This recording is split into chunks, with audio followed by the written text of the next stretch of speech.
Well, it's finally over, and I got the one thing that I wanted and needed out of this final episode, so I am satisfied. Punished Naomi missing an arm and helping Ikuno with her research, and possibly maybe even a Yuri relationship between the two. This is what I needed, guys. In all seriousness though, after half a year of following these episodes week by week, I can definitely say that it'll feel weird not covering this series after today. I can't thank you guys enough for sticking around for all of these, and I'd like to use this episode review to not only talk about this finale, but also talk about my thoughts on the series as a whole, how certain things progressed, and just how cool you all are for joining me. So hello everybody, I am PhenomSage, and welcome to the final Darling in the Franxx episode review. Today we are going to be talking about episode 24, Never Let Me Go. And my thoughts on this episode can basically be summed up in one word: unearned. I'm mixed on the finale here because there were both things that I liked and didn't like, but in general, even a lot of the stuff that I did like, I never really got the sense that the show earned these conclusions and these happy moments. And that's more of a fault on the series as a whole than it is this episode specifically, but it does show very blatantly. One question I think a lot of people will be asking after this episode is, will there be a season 2? And that's an interesting one, because once you do finish this episode, you can plainly see that Nishigori chose a decisively open-ended finale, one that leaves the following events to your own imagination. But I think that's all it will ever be. I still do not expect a season 2, and I think it's clear that this is where Nishigori wanted to stop and leave these characters. This approach's biggest flaw is that throughout this entire series, we've constantly been asking questions that we figured would be answered in future episodes. And while some of those questions were answered, albeit in lazy ways, there were still more left out in the open that the show just blatantly ignores and instead chooses to focus its time on a happy-go-lucky ending with all of our characters. Which again, probably was a smarter thing to do for this final episode, as I wouldn't have wanted to sit here for 24 minutes getting boring exposition about all our questions, but it does reflect incredibly poorly on the storytelling that we've seen throughout the series as a whole, and is kind of what I mean by this episode feeling unearned. Probably the most egregious offender of this open ending though, is the ridiculously underwhelming conclusion to Virm and the battle with Hiro in 02, which ironically happened to be the weakest parts of the episode as a whole for me. We go through our tribulations to finally have Hiro and 02 use the detonator to release the souls that Virm have captured. But in the most awkward fashion imaginable, Virm just pops up afterwards and is like, damn, they took our souls away. Oh well, we're still here for eternity, see ya. And that's it. That is what the Virm plot arc built up to. I legit cannot even express how baffled I was that that was how they decided to wrap it all up. And it makes me ask, what was even the point of introducing these villains in the first place if they ultimately had no bearing on anything whatsoever? Just absolutely horrendous. Let's talk about something positive though. Throughout the episode, I enjoyed the way that we used the progression of time to contrast Hiro and 02, who are stuck battling Virm for years on end, and our own squad, who are rebuilding society and progressing forward in their own lives. It's a nice directorial choice to cut between these two sides and use it to convey the passage of time in a neat way. As I said though, the Hiro and 02 parts were incredibly weak and bland, which is ironic considering how much of the show has tried to focus on their relationship and this final battle. What made this episode entertaining for me was seeing the rest of our squad going through the motions and where they eventually end up in their lives. Mitsuru and Kokoro taking care of their children, Futoshi growing a sweet stash and getting with random parasite number 32, Goro finally getting with Ichigo and having a child together as well, Zerome and Miku arguing and having their little hair battles, Ikuno and Naomi becoming scientists together to solve the rapid aging of the parasites, and maybe a possible Yuri relationship for Ikuno. I don't know. These are all nice moments, but it also makes evident what I mentioned before. A lot of this feels unearned and patched together as a quote-unquote happy ending versus a truly satisfying conclusion for our characters and their arcs. Goro and Ichigo are finally together like we wanted, but there's no semblance of setup for that to happen. There's no moment where Ichigo realizes her feelings or even talks to Goro about it. He just kisses her and boom, they're together and they have a baby on the way. Zorome and Miku are subjected to bickering like they always do, with no concrete relationship or development because the show never had the screen time or opportunity to allow them to develop their relationship. Futoshi ends up with a random parasite because gotta give him a happy ending too, right? But I feel nothing because I don't know who that character is and have never seen him interact with her. Ikuno and Naomi working together to solve the rapid aging is great, but the show has never bothered explaining what this rapid aging is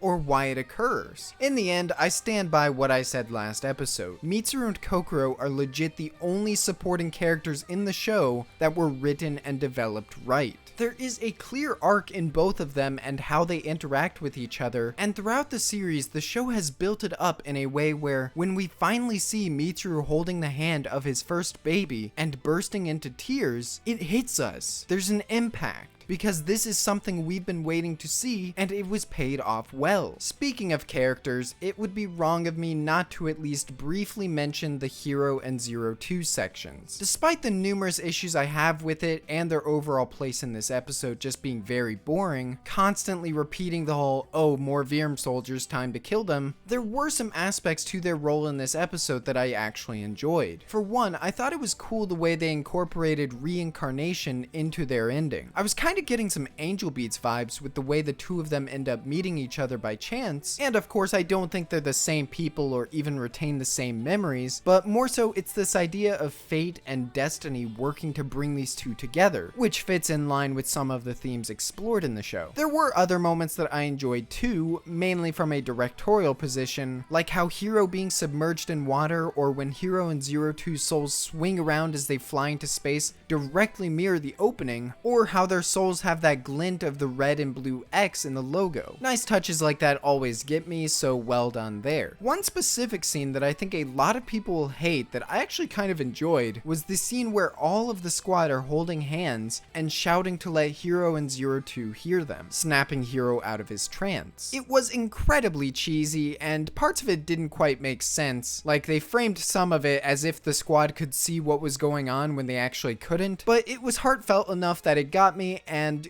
you guys know I love sappy things like that, so you pull that card and you'll usually make me care. Another thing that got me pretty good was Ichigo turning to the back of Zero 2's storybook and seeing the drawing that Hero made. It's a small detail, but again, it's something that had good payoff due to where it came from and how they built it up. Admittedly, it got me pretty choked up. And from there, I'd actually like to just talk about the show as a whole, and what a journey it's been. There was always this quality to the series that made it fun to talk about, even when it was bad. And I think that's because all of us saw a lot of potential in where it could have gone and where it would end. I'm sure there's lots of people who got their wish and this was a great finale and a great series for them, but I've had a few people ask me what I would change or adjust in my version of Darling, so here are some miscellaneous thoughts I have after finishing. As many people have pointed out, the biggest issue with the series is the pacing. It is incredibly inconsistent, sometimes slogging through not even an inch of plot progression, and other times forcing so much down your throat that it's legitimately incoherent as a story. And I believe that a lot of the rushed plot elements in the final act of the story could have been paced better if there weren't so many wasted episodes that do nothing for the progression. As I've mentioned numerous times, the biggest offenders of this are episodes 7, 8,